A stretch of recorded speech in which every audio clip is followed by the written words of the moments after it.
All right, what's up, YouTube, and welcome back. I thought today that I would come and formally introduce myself. I have my son here with me. He's going to be interviewing me and just asking me some different questions so that you guys can get to know me a little better. Before we get into that, though, I have to get a shout out to my grandson who made his grand appearance on July the 3rd. And I got to show y'all some stuff before we get into this conversation. I told my son, I said, he had everybody pick our predictions of when my grandbaby would be born. Y'all, I always tell people I'm highly intuitive. People don't be believing me.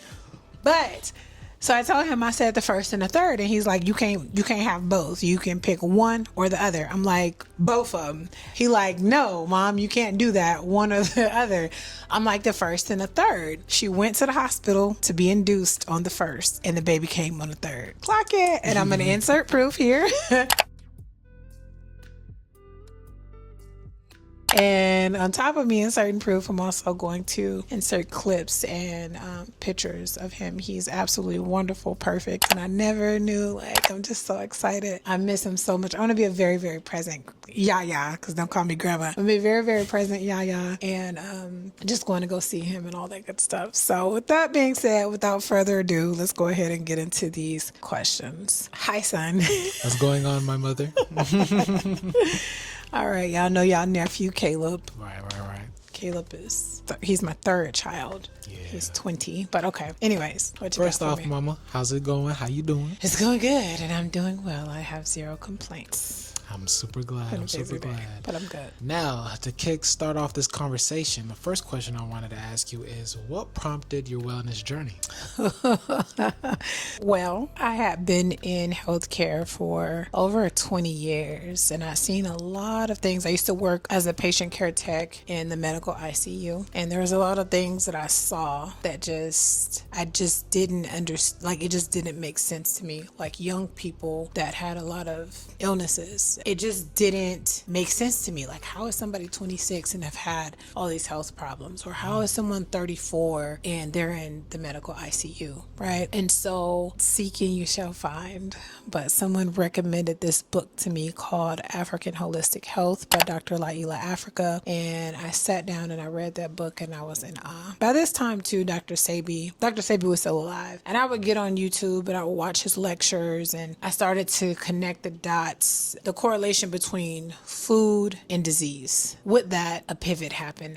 I just went through like this huge awakening at that time. Like, and when I say everything fell into my lap, everything fell into my lap.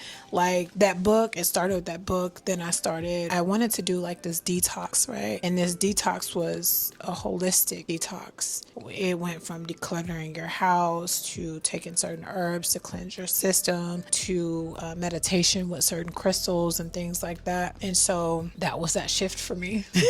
Oh, good answer. Great answer. Another question is, what's something that people assume about you that isn't true? This is going to be a little bit away from holistic wellness or whatnot, my answer to this, but people would assume that I have a lot of hoes. And I really just be in the house chilling for real. Like, I get a lot of attention, right? But I don't entertain everybody. Right. So, I mean, that would be a common misconception. People be feeling like and I really just be in my house, in my bed, in my room, like reading or something, or watching YouTube, or around the house doing laundry or something like that. I really be inside for real. So, yeah. Right. This is going to be a little bit more personal question. Okay. What's one lesson that life has taught you that you'll never forget? Nobody's coming to save you.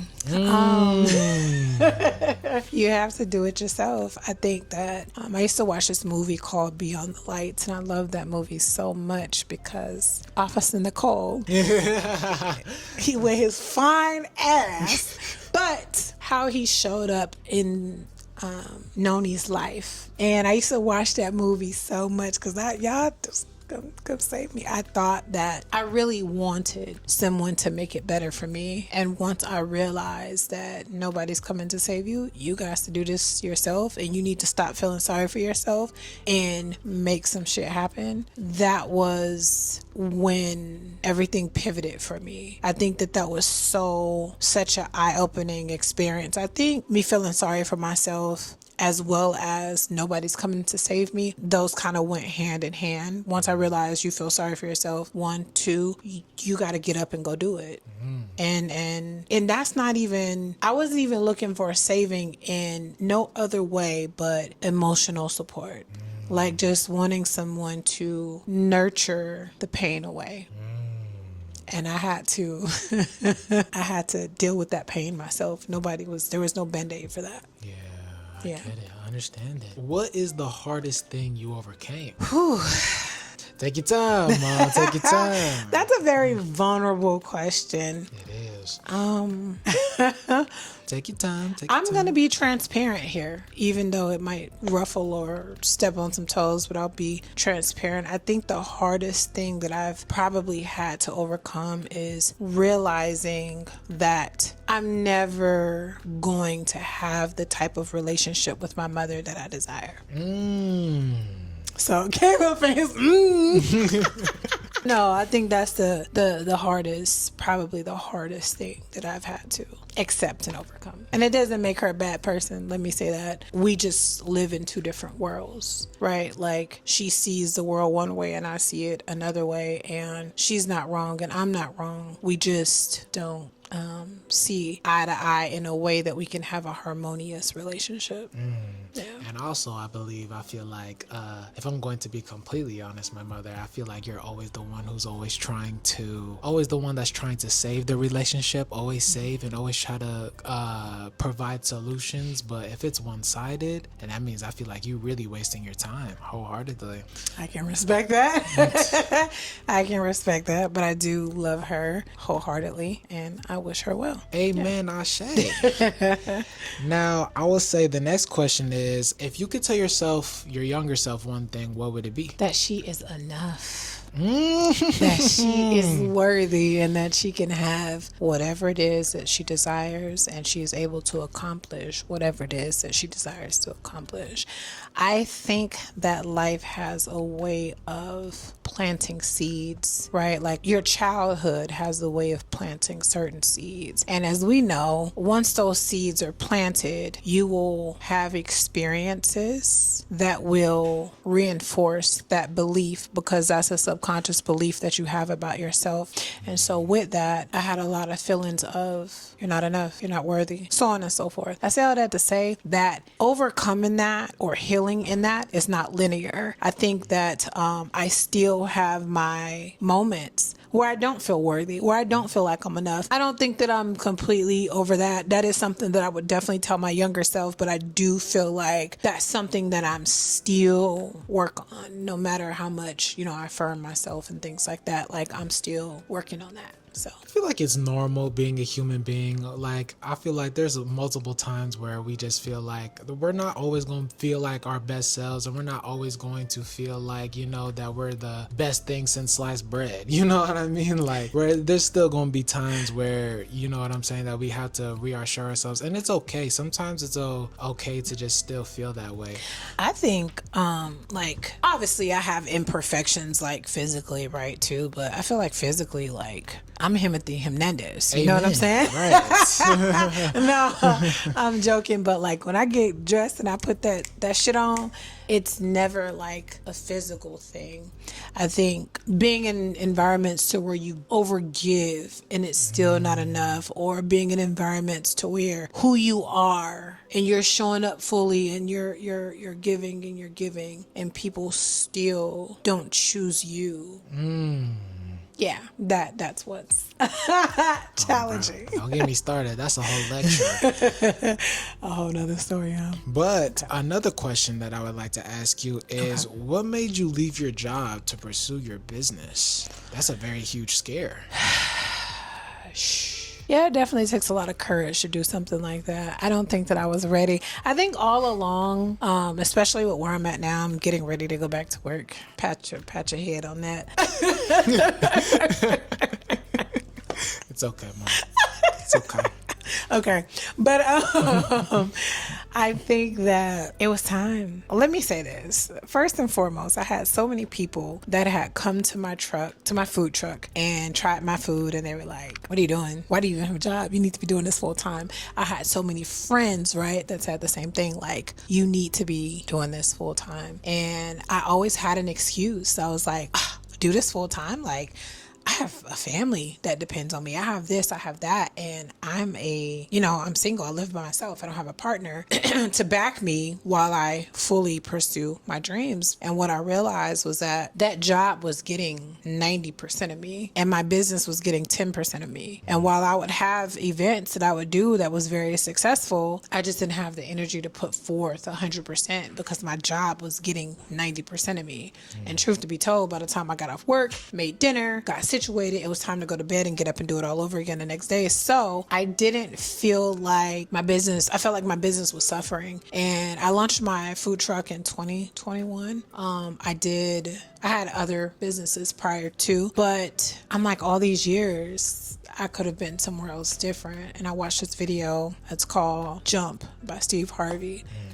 And I was like, I gotta bet on myself, because if it's like now or never, and I'm gonna have to, sacrifice my credit, I'm gonna have to sacrifice these things, but it's worth it to have the outcome that it is that I desire. So I took that leap of faith. And, even with that, right? Like, because we all know there's the ebbs and flows of businesses and things like that. And just even consistency for me has always been like a little bit of a thing. But nevertheless, I've been extremely consistent lately with across the board, like with my content and things like that. Every day I'm doing something and putting out that energy. So while I am getting me a little 9 to 5 for now, I don't think that that'll be long. And I do have an ex-husband that is very supportive. And so he's working on some things so that I don't have to go back to work for long. So, yes. Ashe. Another question that I really wanted to ask you is, why are you so passionate about herbs and holistic wellness? Because I feel it's just embedded in me. I think that I never have liked to take regular medicine like pharmaceuticals. I've never had a relationship with them ever. I mean, even when I was a kid, like before I went into wellness, right? Like something about it, I couldn't do it. I really couldn't. I couldn't take pills. I couldn't, but I say all that to say holistic wellness is really where it's at. And when you really understand how everything is connected, and I went through this myself, so I know myself that this is the truth, that there's validity in it. I was dating someone and he didn't live here. He lived in Mississippi, but he came here for a visit and we were not getting along. And I'm like, I kind of peeked. This man is extremely narcissistic. I looked up, what's the traits of a narcissist? And literally this man had every ding ding, all the check marks. I'm like, dang, this is crazy. But I was under the weather. And when I tell you I can typically kick some stuff out with some herbs, I can kick it out. I couldn't kick it out. I didn't know what it was. I took everything. I'm taking baths. I'm like, what is it? And I kid y'all not, I did a meditation, right? I did a releasing meditation. The moment that I was done with that, I felt so much lighter. I went to bed, got up the next day, felt 80% better, right? And then I did another meditation. He left. I did another meditation and I was back to 100%. That wasn't even just on a physical, I was spiritually wrestling with that energy. I also just feel like that's the way that the earth, God, source, the divine intended for it to be. When you look at herbs are so intelligent, right? They're so rich. One herb contains vitamins and minerals. What does your body need? Vitamins and minerals, right? Then on top of the vitamins and minerals within the herbs, you have your metaphysical properties of the herbs. For example, lavender is extremely calming, but also lavender is extremely protective as well. And it's just, the earth has provided everything that you need. And that's fascinating to me. It's beautiful. And all I can say is I don't know, it's just something about it that's just so soulful, and I love it. And I love how herbs love you back. Yeah. You know what I mean? Motherwort is extremely mothering, right? Amongst many other benefits. Do you know that motherwort, for example, will, like if you're having heart palpitations, it'll settle that down. Like it's also very calming. If you take a bath in it, it does exactly what the name says, motherwort, right? I'm on a tangent now, but I just say all that to say, like, okay, my bad. I had gotten cut off. I was just saying that motherwort does exactly what it says that it's going to do. And there are so many more that I could name, but I just say all that to say holistic health is really so much. It's more than just one element. It's like you have to look at mentally, and everything is connected. So if it's mental, it's your spiritual, it's your emotional, right? Like it's all of that. Your physical, it's all of that in one. And when there is a blockage in one, it'll throw off the other. Putting yourself in certain environments, that's your intake. People think, oh, health, it's all about food and fitness. No, but if you're putting yourself in shitty environments, that's a problem. Listen, horror movies. Never. You already know. Putting that stuff into your psyche, like it's like, y'all, like it's even the stuff that you hear. There are sometimes I get on Facebook and have to get right off because some of the stuff that I see, I'm like, what? The way that my energy and mood will just drop. But that's intake. So, and all of that is important to me. All of that is very important to me. And I want to be the best version of myself that I can be. And I really feel as though that's how to get there. That is big facts. About the horror thing, listen, anybody who knows me knows that I ain't never watching go no scary for no movies. scary movies. Me either. Y'all can go watch it by yourselves. I'm gonna be Facts. out on the side, right? In fact, I don't even date people who are really heavy into horror films. That's a red flag to me. That's a red flag. Like, if you love horror movies, I'm like, I'm gonna look at you sideways. That's the problem. I agree. I don't know if I want to be splitting souls with that. For real. I ain't gonna For lie. real. For real. For real. But I'm not going to lie. You know, we've been on the, deep question side. I just want to, uplift the mood a little bit, What's something that makes you instantly happy? Water. I love water. We earth and water signs, Right. so we relate on a lot. But beautiful bodies of water. It's like an immense amount of peace that overcomes me. I can't say just one thing that makes me happy. I'm gonna have to give three. I gotta give three. So water, like as soon as it's just like, oh my God, like if I go somewhere like to these resorts, they have beautiful pools, or going to the beach, or it's just like, I can't wait till we start like traveling out of the country, like, and just experience and seeing like waterfalls and things like that. But water makes me really, really happy. I love water. I love big pools and water. That's one. Two, and these are not in no particular order, because if I have to order them, the thing I'm about to say next will come first. My family, my children make me really happy. I love them with every fiber of my being. My daughter, Caleb wrote me this long, beautiful poem that was Mother's Day, I want to say. And I really appreciated that. But my daughter told me something that messed me up. I'm not going to cry this time when I say it. But she said that... Yeah. It's deep, ain't it? She said I would choose you in every lifetime. Oh, that's so sweet. I had no idea she said that. I know she said something sweet. Ooh, that messed me up. But it's like, it just lets you know, like, I gotta go get some tissue. Yeah. Ooh, Jesus. That's like spiritually deep. Lord have mercy. Oh my God. Okay. Oh my God. Okay. All right. Okay, I'm good. My bad. But no, that really messed me up, because it's like, dang, like there was no, like, I'm about to change the subject, because I don't think that just to hear that she would still choose me. I can't even fathom the impact like that had, like just to hear that, because they have saved me in so many ways, like they really have. They've genuinely saved my life in so many different ways. And I think sometimes as a mother, right, you don't think like that you're great. You see areas of improvement, but just to be loved and just to, the way that they love me is really the love that I've always seek, in ways that I can't even describe it. But before we go any more deeper, because I will be over here I'm a baby with certain things. So thirdly, food makes me really, really happy. Absolutely. Especially good tasting food, healthy food. Like, I love food. I'm a foodie. In fact, listen, my ex-husband, when he make me mad, what he do? Cook you some food. He gonna bring me some food every single time, because that's a love language for me. Like, if you feed me, like, It's over with. It's right. Listen, I'm forever grateful. It's so funny. Like, I've been getting a ton of like Facebook friend requests lately, and as soon as I'm accepting them, these people hop into my DMs. But anyways, nevertheless, carry on. Go next. All right. So another question I wanted to ask is, what are you still healing from? A lot. I don't know that there is an end game to healing.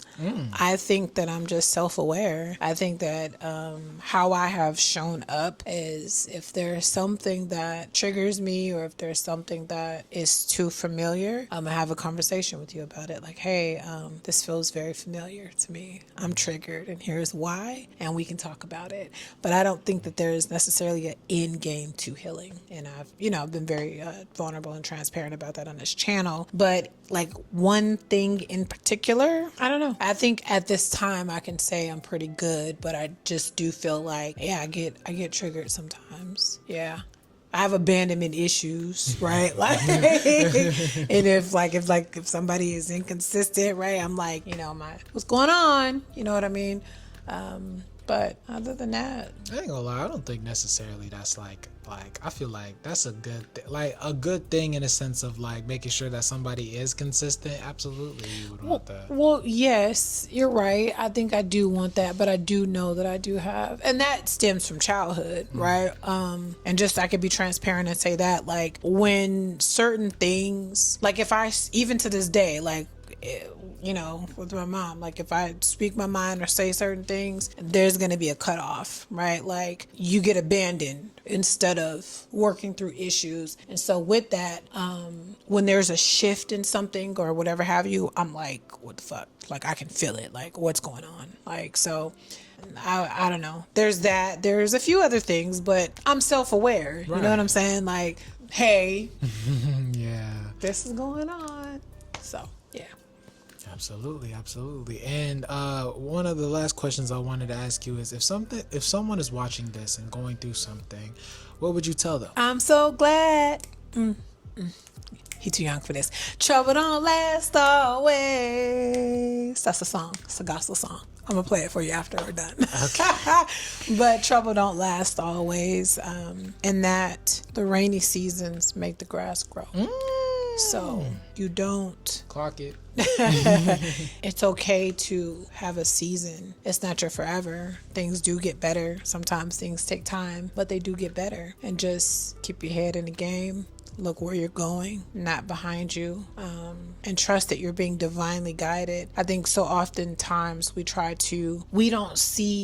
see these setbacks as setbacks, but they're really a setup for a come up. I went down to Tucson. We had a horrible time checking into this hotel. Well, not horrible, but they made some mistakes. But I say all that to say, in that moment, I didn't know what was being orchestrated behind the scenes. And that actually ended up working out in my favor. And I think that life is like that too. Like, sometimes if you run into a door that's closed and you're trying to really get through this door, but you don't realize that there's an even better door down that way, and it's to pivot and go this way. And sometimes it's like that book, Life is Your Guru, is trying to teach you, is trying to show you something. And when you don't get the lessons get harsher and harsher. So what is it that you're trying to, that God, source, the divine, is trying to teach you? One, take heed to that. And you have to change your inner world, and your inner world will change your outer world. So, and since that was the last question, I have a question for you. Oh, wow. Okay. All right. What is your advice to me for where I'm at in my life right now? What advice would you give to me? I would say is that as long as you don't give up, you truly never lose. And I also believe that persistence is really the key, because, you know, there's so many people in life where like they'll keep trying and keep trying. This is saying that J. Cole would, like, this is an analogy he would give. And let's say that, like, you know, with anything that you want to make it big with in life, say if you want to make it in music or make it in cooking, being a chef, like there's certain people that will try, and after like 5 tries, like they want to give up, but they didn't know that the 6th try that they will make it, you know. And I also believe that in modern age, people like to have success right away because they see it so easily on social media, the way how it can just be seemingly so easy to achieve success, when that's really not the case. I feel like God will not, anything fast is not good for you. Fast food, anything that you didn't have to work hard to get is not going to be obtainable. You're not going to be able to actually cherish it, you know. And I feel like that's also something that I would give advice to you too, is that doing something purely out of enjoyment and like just doing it because it's really in you for real, like the abundance will start coming. Like for example, right, like I'm gonna use this analogy. For example, Kobe at his last game like scored like 87 points, but I don't think Kobe had the mentality of, oh, I want to score 87 points. He just said, no, I'm just trying to win the game. But that was the outcome that he had because he just loves basketball. And look at he's had 5 championship rings. I don't watch, you know what I'm saying, NBA too much, so I really don't know how accurate, but like that just knows that like that's why Kobe is like one of the GOATs, you know what I'm saying? That's why he's one of the greatest of all time. And just doing something purely out of enjoyment, and just also, I also feel like, yeah, just like I said at first too, is like as long as you don't give up, like you'll truly, like, not only, because I like to let you know that like you say a lot of the times where you feeling like, man, you're not seen, not heard, not only do, you know what I'm saying, I see you, mom, like I see, because like you motivate me every day, like when it comes to my life and just comes to like my lifestyle and like literally my top 1 motivator. So I say all that to say is that like not only do I see you, but God does see the hard work that you do and all that you've done out of your life. And I definitely believe that he's not gonna leave no stone unturned. I feel like I had a deeper meaning of what I was going for when I kind of cut up it. But yeah, I got it. And the impact was strong. The magic is strong. The magic is strong. All right, guys. Well, thank y'all so much for tuning in. I hope that this helped y'all get to know me a little bit more. I know this was kind of lengthy, huh? Yeah. It's kind of long. I don't know. But nevertheless, thank you, everybody. Shout out to my editor, because she is the greatest. I love you. I've never met her in person, but she does great work. Shout out to everybody who's watching. I appreciate every one of you. And yeah, we'll see y'all next week. Ashe, amen. Bye.